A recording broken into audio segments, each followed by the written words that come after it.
ನಮಸ್ಕಾರ ಸ್ನೇಹಿತರೆ, ನಾನು ಇಲ್ಲೊಂದು ವಿಡಿಯೋ ಹಾಕ್ತೇನೆ, ಸ್ವಲ್ಪ ನೋಡ್ಕೊಂಬನ್ನಿ. ಏನೇನಂದ್ರೆ ದೇವ್ರ ಪಟ್ಟಿ ಕೊಡೋರು 7 ಮಂದಿನ ದೈವದಿಂದ ಹೊರಗಿಟ್ಟಾರು. ಯಲ್ಲಪ್ಪ ಜಗಣ್ಣವರ, ಅಣ್ಣಪ್ಪ ಕಡ್ಪತಿ, ಸಿದ್ದಪ್ಪ ಎಣ್ಣಿ, ದರ್ಯಪ್ಪ ಎಣ್ಣಿ, ಯಲ್ಲಪ್ಪ ಕುಳಳಿ, ಮಲ್ಲಪ್ಪ ಬಡ್ಕುರ್ಕಿ, ರಾಮಪ್ಪ ಬಡ್ಕುರ್ಕಿ, ಇವ್ರಿಗೆ ಸ್ವಾಮಿಗಳು ಹೋಗಂಗಿಲ್ಲ, ಪೂಜಾರಿಗಳು ಹೋಗಂಗಿಲ್ಲ, ಎಲ್ಲ ಕಾರ್ಯಗಳಿಗೆ ಯಾರು ಹೋಗುವಂತಿಲ್ಲ. ಕಿರಾಣಿ ಅಂಗಡಿಯಾಗ ಬಟ್ ಯಾರು ಏನು ಕೊಡ. ಸ್ನೇಹಿತರೆ, ಈ ವಿಡಿಯೋ ನೋಡ್ಕೊಂಬಂದ್ರಲ್ಲ, ಸ್ವತಃ ಎಷ್ಟು ಕೆಟ್ಟ ಮನಸ್ಥಿತಿ ಮತ್ತು ಶೋಚನೀಯ ಸ್ಥಿತಿ ಇನ್ನೂ ನಮ್ಮ ಸಮಾಜದಲ್ಲಿ ಇದೆ ಅಂತ ಹೇಳಿ, ಎಸ್ಪೆಷಲಿ ಉತ್ತರ ಕರ್ನಾಟಕ ಮತ್ತು ಕಲ್ಯಾಣ ಕರ್ನಾಟಕದಲ್ಲಿ. ಅಂದರೆ ಒಂದು ಜಾತ್ರೆಗೆ, ಒಂದು ಹನುಮಂತ ದೇವರ ಜಾತ್ರೆಗೆ ಪಟ್ಟಿ ಕೊಟ್ಟಿಲ್ಲ ಅಂತೇಳಿ ಒಂದು ಸುಮಾರು ಒಂದು 6 ಕುಟುಂಬಗಳನ್ನು ಬಹಿಷ್ಕಾರ ಹಾಕಿದ್ದಾರೆ ಅಂತಂದರೆ ಎಂಥ ಸಾಮಾಜಿಕ ಪಿಡುಗು, ಇನ್ನೂ ಸಾಮಾಜಿಕವಾಗಿ ಕೆಟ್ಟ ಮನಸ್ಥಿತಿ ಅಸ್ತಿತ್ವದಲ್ಲ ಅಂತಂದು ಹೇಳೋದಕ್ಕೆ ಇದು ಒಂದು ನಿದರ್ಶನ. ಇಂಥ ಕೆಟ್ಟ ಘಟನೆಗಳನ್ನು ಅಥವಾ ಪಿಡುಗುಗಳನ್ನು ದೂರ ಮಾಡೋಕ್ಕೆ ಸರ್ಕಾರ ಏನು ಕ್ರಮ ಕೈಗೊಳ್ಳುತ್ತೆ, ಮತ್ತು ಈಗ ವಿರೋಧ ಪಕ್ಷದಲ್ಲಿದ್ದರೂ ಇದನ್ನ ಏನು ಮಾಡ್ತಿದ್ದಾರೆ, ನಾವೆಲ್ಲ ಹಿಂದೂ, ನಾವೆಲ್ಲ ಒಂದು ಅನ್ನೋರು ಕೂಡ ಇದ್ರ ಬಗ್ಗೆ ಏನು ಕ್ರಮ ತೊಗೊತಾರೆ, ಅಂದರೆ ನಾವೆಲ್ಲರೂ ಒಂದೇ ಸಮಾನರು ಅಂತ ಹೇಳಿ ಎಷ್ಟು ಜಾಗೃತ ಮೂಡಿಸ್ತಾರೆ. ಇಂಥವೆಲ್ಲವೂ ಪರಿಗಣನೆಗೆ ಬರಲೇಬೇಕು ಅಂತ ಇವರು, ಅಂದರೆ ಸರ್ಕಾರ, ಆಡಳಿತ ಪಕ್ಷ ಮತ್ತು ಹಿಂದೂ ಸಂಘಟನೆಗಳು ಎಲ್ಲರದ್ದು ಎಷ್ಟು ಶ್ರಮ ಇದೆ ಅಂತ ಹೇಳಿ, ಅಂದರೆ ಎಲ್ಲರನ್ನೂ ಒಗ್ಗೂಡಿಸಲು ಎಷ್ಟು ಶ್ರಮವಿದೆ ಅಂತ ಹೇಳಿ ಇಲ್ಲಿ ಒಂದು ಪ್ರಶ್ನೆ ಎದುರಾಗುತ್ತೆ. ಆಮೇಲೆ ಇನ್ನೊಂದು ಹೇಳಂತಂದರೆ, ಈಗ ಒಂದು ಕಡೆ ಈ ಬಹಿಷ್ಕಾರದ ಬಗ್ಗೆ ಕೆಟ್ಟ ಸ್ಥಿತಿ ಇದ್ದರೆ, ಇನ್ನೊಂದು ಕಡೆ ಇನ್ನೊಂದು ಮಾತು ಹೇಳ್ತಿದ್ದಾನೆ.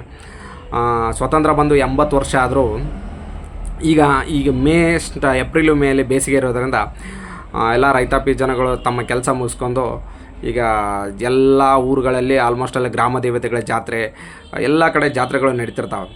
ಈ ಒಂದಿಷ್ಟು ಮಂದಿಗಳು ಅಂದರೆ ಎಲ್ಲರೂ ದುಡ್ಡು ಕೊಟ್ಟು, ಪಟ್ಟಿ ಕೊಟ್ಟು, ಇನ್ನೂ ದೇವರ ದರ್ಶನವನ್ನು ಸಿಗಲಾರ್ದರು ಎಷ್ಟೋ ಮಂದಿ ಇದ್ದಾರೆ. ಅಂದರೆ ಕೆಲವೊಂದು ಎಷ್ಟು ಕಡೆ ಇನ್ನೂ ಹಿಂದುಳಿದ ವರ್ಗದವ್ರಿಗೂ ದೇವಸ್ಥಾನದ ಪ್ರವೇಶ ಇಲ್ಲ. ಆಮೇಲೆ ಮೋಸ್ಟ್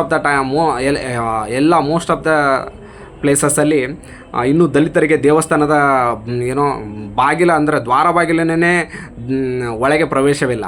ಅಂದರೆ ಇಲ್ಲಿ ಒಂದು ಕಡೆ ಪಟ್ಟಿ ಕೊಡಲಾರ್ದೇ ಅವರಿಗೆ ಬಹಿಷ್ಕಾರ ಹಾಕಿದ್ದಾರೆ, ಇಲ್ಲಿ ಪಟ್ಟಿ ಕೊಟ್ಟರು ಅವ್ರ ದೇವಸ್ಥಾನದಿಂದ ಬಹಿಷ್ಕಾರ ಹಾಕಿದ್ದಾರೆ. ಅವ್ರ ದೇವಸ್ಥಾನದ ಹೊರಗಡೆನೇ ಅಲ್ಲೇ ನಿಂತ್ಕೊಂಡು ಅಲ್ಲೇ ಸ್ವತಂತ್ರ ಬಂದು ಸುಮಾರು 80 ವರ್ಷ ಆತಂದ್ರೂ ದೇವರು ನೋಡೋ ಸ್ವಾತಂತ್ರ್ಯ ನಮ್ಮ ಜನತೆಗಿಲ್ಲ ಅಂತಂದರೆ ಎಷ್ಟು ವಿಪರ್ಯಾಸ ಅನ್ನಿಸ್ತಾ ಇದೆ ಅಂತಂದರೆ, ಇದು ನಾನು ಒಂದು ಸಾಮಾಜಿಕ ಸಮಾನತೆಗೋಸ್ಕರ ಎತ್ತಿರ್ತಕ್ಕಂಥ ಮಾತು. ಇದರ ಬಗ್ಗೆ ನಮ್ಮ ಸಮಾಜ ಇದರಿಂದನೇ ತಿಳ್ಕೊಳ್ಳಿ, ಸಮಾಜ ಎಷ್ಟು ಮುಂದುವರೆದಿದ್ದರೂ ಸಾಮಾಜಿಕವಾಗಿ ವಿಷಕಾರಿಯಾದಂಥ ಮನಸ್ಥಿತಿ ನಮ್ಮಲ್ಲಿ ಇದ್ದಾವೆ ಮತ್ತು ಸಮಾನತೆ ಇನ್ನೂ ನಮಗೆ ಸಿಕ್ಕಿಲ್ಲ ಅಂತ ಹೇಳಿ. ಅಂದರೆ 80 ವರ್ಷ ಸ್ವತಂತ್ರ ಸಿಕ್ಕರೂ ದೇವರನ್ನು ನೋಡುವ ಸ್ವತಂತ್ರ ಸಿಕ್ಕಿಲ್ಲ ಅಂತಂದರೆ ಇನ್ನೂ ದಲಿತರ ಬಾಳು ಎಂಥ ದುಸ್ಥಿತಿಯಲ್ಲಿದೆ ಅಂತ ಹೇಳಿ ನಾನು ಇದ್ರ ಮೂಲಕ ಹೇಳ್ತಾ ಇದ್ದೇನೆ. ಇದನ್ನು ಮಾಡಲು ಯಾರು ಎಷ್ಟೆಷ್ಟು ಶ್ರಮಿಸ್ತಾರೋ ಅಷ್ಟು ನೋಡಿ ಅಂತ ಹೇಳಿ, ನೀವೇ ಈ ಒಂದು ವಸ್ತುಸ್ಥಿತಿಗಳು, ಒಂದು ವಿಪರ್ಯಾಸ ಅಂದರೆ ಪಟ್ಟಿ ಕೊಟ್ಟಿಲ್ಲ ಅಂತ ಹೇಳಿ ಬಹಿಷ್ಕಾರ, ಒಂದು ಪಟ್ಟಿ ಕೊಟ್ಟರು ದೇವಸ್ಥಾನದ ಎಲ್ಲ ಶುಚಿತ್ವ ಕೆಲಸಗಳನ್ನು ಮಾಡಿದರು, ಎಲ್ಲ ದೇವಸ್ಥಾನದ ಜಾತ್ರೆಗೆ ಬೇಕಾದಂಥ ಊರನ್ನು ಶುಚಿಗೊಳಿಸುವ ಕಾರ್ಯಕ್ರಮ ಮಾಡಿದರು, ಇನ್ನು ದೇವಸ್ಥಾನದ ಪ್ರವೇಶ ಅವರಿಗೆ ಸಿಕ್ಕಿಲ್ಲ, ಒಂದು ವರ್ಗದ ಜನತೆಗೆ ಸಿಕ್ಕಿಲ್ಲ ಅಂತಂದರೆ ಇನ್ನೂ ನಮ್ಮ ಭಾರತ ಯಾವ ಸ್ಥಿತಿಯಲ್ಲಿದೆ ಅಂತ ಹೇಳಿ ನೀವೇ ಊಹಿಸಿಕೊಳ್ಳಿ ಸ್ನೇಹಿತರೆ.